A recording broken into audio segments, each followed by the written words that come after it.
నిత్యం ప్రజలతో రద్దీగా ఉండే హనంకొండ బస్టాండ్ రోడ్డు గుంతలమయమై ప్రమాదాలు జరుగుతున్న పాలకుల అలసత్వం, అధికారుల నిర్లక్ష్యం, కాంట్రాక్టర్ల నాసిరకం పనుల వల్ల ప్రజలు మాత్రం ప్రమాదాలకు గురవుతున్నారు, ఆసుపత్రి పాలవుతున్నారు.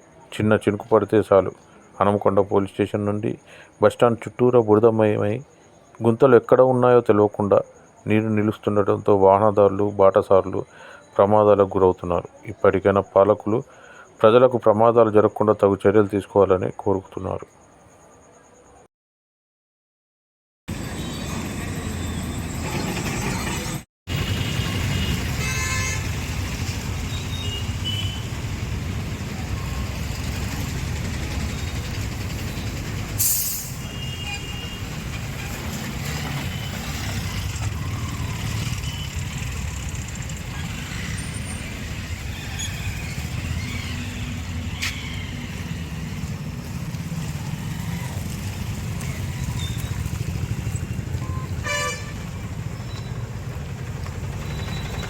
మంచిగా మంచిగా